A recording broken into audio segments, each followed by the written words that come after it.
All right, we are back with another team preview. Yes, the Carolina Panthers team preview for fantasy football purposes. If you're here for the first time, we're going over all 32 teams.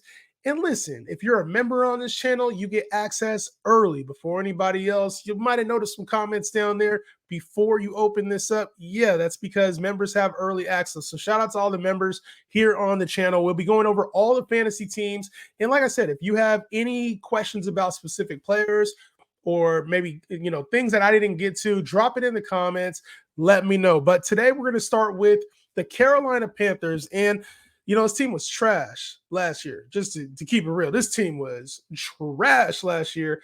And, they went through a rebuild. Obviously, the year before that, they gave up a lot to go get their quarterback of the future, who is Bryce Young, right? And Bryce Young was the first pick of the draft.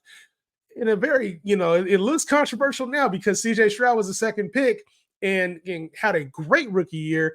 But Bryce Young, man, undersized and then underwhelmed in his rookie year. So last year, he finished as a QB 23, which, I mean, for all intents and purposes, he was a QB 3. He was startable as a QB 2 in super flex leagues. If you finish QB 23, that's about your value. So in 12-team leagues, he threw for 2,877 yards and 11 touchdowns. Terrible.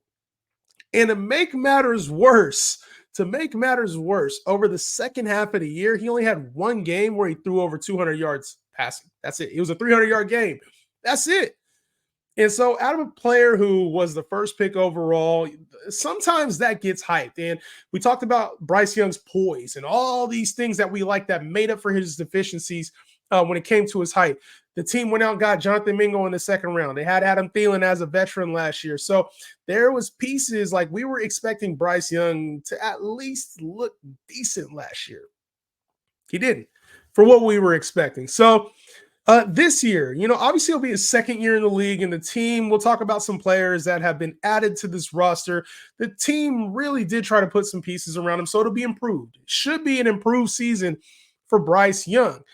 The good part about it is you're going to get Bryce Young for free this year, right? Even in dynasty leagues, you can probably send out an offer for Bryce Young far off of his value. I'm not ready to give up on this kid yet when it comes to redraft, right? Dynasty, I don't know how long he's going to last in the league with this size. He didn't take too many hits last year and was able to stay on the field throughout the entirety of the season. So I'm not overly concerned about Bryce Young's size right now because it seems like he can stay on the field.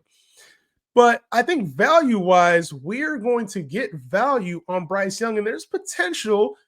I mean, he's a young kid. He could take strides in his second year. So everybody else is just going to write off Bryce Young. He wasn't CJ Stroud, and he didn't play well. And we're so quick in this era to write off players. They're all Zach Wilson. They're all Trey Lance. They're all Mac Joneses. And it's like sometimes some players just need time to develop. So I'm not ready to quit on Bryce Young yet. I think he has a stronger stronger second season, but he's in the QB3 conversation. I'm not willing to put him in the back end QB2 conversation. It would not surprise me to see his name go into this QB15, QB13 type radar if the pieces perform around him. I think he'll be much better in his second year. And I think if you took him as your QB2 in a super flex league really late, I don't think you would be in a bad position.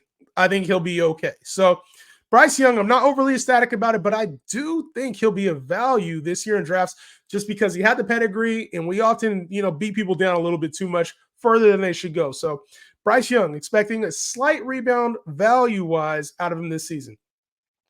When we talk about the running backs for this team coming into the NFL draft, CHUBA Hubbard was the only name that was performing last year, right? Miles Sanders was signed, but CHUBA Hubbard had himself a pretty decent season last year, finishing as the RB27, really taking over in the second half of the year, almost ran for 1,000 yards. And the team has talked about, putting more on his shoulders, saying he's the lead back. He rushed for 902 yards, 5 touchdowns. But this offseason, we knew this was a possibility with this Carolina Panthers team. They drafted a running back. We'll talk about that in just a second. But CHUBA Hubbard, my expectation for him this year is that he's going to split carries. So maybe early on in the process, the first 5 to 6 weeks of the year, we're probably going to see CHUBA Hubbard with the bigger volume. And I think this will be reminiscent of kind of that Detroit Lions situation last year. We saw a lot of David Montgomery until an injury or bad performance, and then we saw more Jahmyr Gibbs, right? When it comes to Chuba Hubbard, he don't have the draft pedigree. That's like, hey, we have to start this guy. He was the hot hand last year, and he was kind of the best of the rest when it came to this Panthers backfield.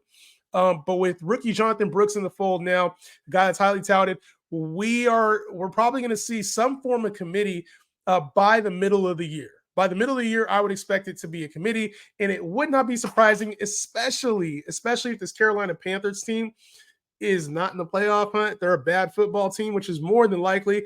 We're going to see Jonathan Brooks probably second half, maybe around fantasy playoff time, take over the load. So I like Chuba Hubbard. I think he's a good back, not a great back. Decent for fantasy if you're looking for like an RB3, but I think his value will continue to tread down over the course of this season. And speaking of Jonathan Brooks, rookie second-round pick for the Carolina Panthers, a strong runner. He was, quite widely presumed to be the best back in this draft.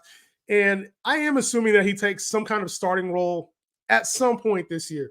Obviously, he's got to get through training camp. He's got to earn the number 2 job. There's a lot of things, especially he's got to beat out Miles Sanders, who's not great and probably a potential cut candidate in real football. But he's a strong runner, and he's going to be a part of a committee. If he can take on the number 2 role, he's at least going to get work early on. This is a player who, you'd have to sit on it if you drafted him early on. You would have to sit on this player throughout, a little bit of the season. But if it pans out for you, you could potentially have an RB2 ready to go when fantasy playoffs or the second half of the season starts. So if you're going to draft Jonathan Brooks, know you got to wait on him. You wouldn't want to drop him. And also know people are going to come for him in trade talks, right? Savvy players like me are going to say, hey, what do you want for Jonathan Brooks? He's not performing, right? So obviously the committee is best. You want some kind of workload guaranteed early on. But if he's getting 8 touches, 6 touches early on, don't panic early on when it comes to Jonathan Brooks' value. I think we'll find out a lot more over summer.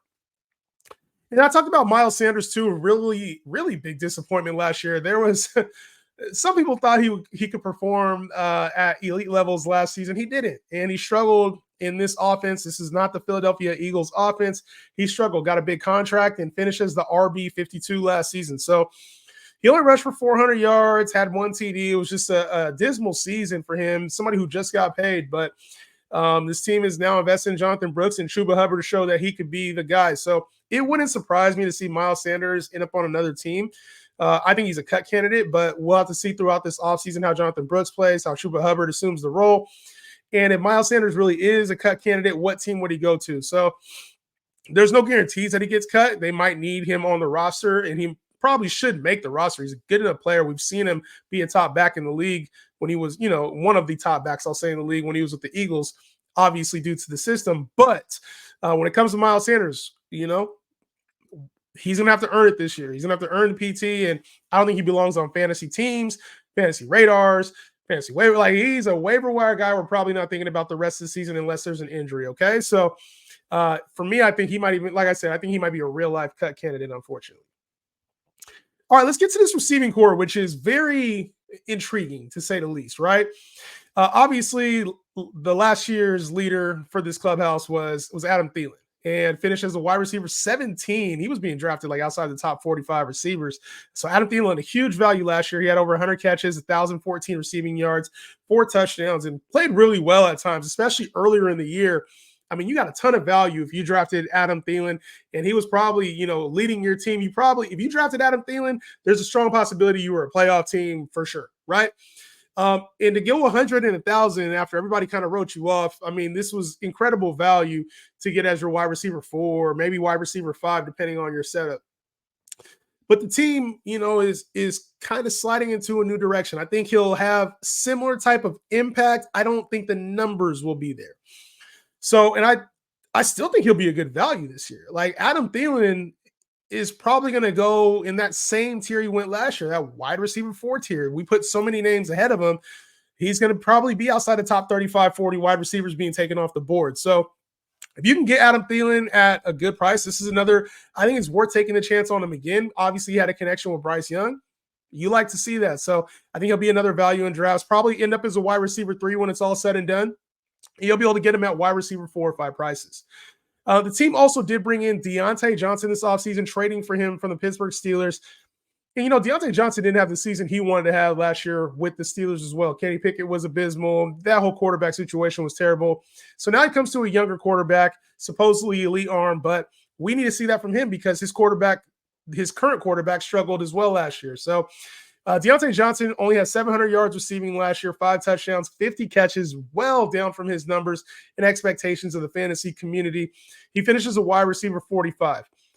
I don't know that he completely supplants Adam Thielen for that role as the number 1 wide receiver, but he's damn sure going to get an opportunity to do that. So I think DIONTAE Johnson, depending on where he goes in drafts, he should probably be outside the top 35, 40 receivers. There's a chance that he could be a little bit of a value this year as well. And I've never really been big on DIONTAE Johnson. Small receivers struggle with drops and injuries at times, but he's had really nice seasons in the past. So I don't want to completely write him off or Adam Thielen. I think both of these guys will be inconsistent on a week-to-week basis. And more than likely, both of them are going to be on the wide receiver 3, wide receiver 4 radar any given week just because of the nature of their other talent, okay? So with DIONTAE Johnson, I'm not expecting much. I don't really think he's a huge value or somebody that I want to draft with like upside, but he should be a nice piece on some teams that get him late in drafts. And then Jonathan Mingo was the rookie last year, 2nd-round pick. Didn't really play well, and the team went out and got XAVIER LEGETTE out of South Carolina. Kind of a big body, 6'1", 220 pounds. Interesting first-round pick. They must have really liked this kid. They already have receivers, and to go get another one like that, to have 4 receivers on their roster right now, it seems kind of intriguing to me, right? We saw Terrace Marshall was on the roster last year, 2nd-round pick. He's probably out of there. Maybe he's the 5th receiver. I'm not expecting much out of him. But to have Mingo, LEGETTE, and then also Adam Thielen and DIONTAE Johnson should be a nice setup here for Bryce Young. But when it comes to Jonathan Mingo, obviously took some strides last year. We saw some strong games. They didn't get the production they wanted to out of their 2nd-round pick. I think he'll get another opportunity to perform, especially early on, but he's not really going to be on the fantasy radar. He's going to be a waiver wire hero at some point in the season if an injury happens to Adam Thielen or DIONTAE Johnson, which both of those guys have been injured in the past. And then XAVIER LEGETTE, it all depends on his development, how they want to use him this summer, what happens during training camp. Can he get a starting spot? If he gets a starting spot, it's a very interesting play. I don't know that he'll be drafted, but he'd be somebody that I watched on waivers as the season progresses. Is this a guy they're trying to feature as their number 1 receiver for the foreseeable future? Are they using him deep downfield? Are they using DIONTAE Johnson and Adam Thielen for this short yardage stuff? Like, how are they using these guys? Are they using them as big slot? Are they going to use them in line, like closer to where a tight end would be, because this team doesn't really have a strong tight end? So curious to see how they use all their receiver talent this year. Bryce Young has weapons this year, so to see him throw for under 3,000 yards would be shock. I think this team doesn't get it right, but they take a step ahead. I would expect this team to be better than they were last year, especially when it comes to passing the football. So let me know your thoughts on the Carolina Panthers situation. Not a huge fantasy-friendly location, but there could be some value there for the depth part of your drafts when you're talking like your wide receiver 4 or 5, maybe your RB3, maybe your QB3. So that does it for the Carolina Panthers. If I forgot anybody, drop it in the comments, or if you want comments dynasty-wise or maybe keeper-wise, let me know. I'll see you on the next one. Peace out.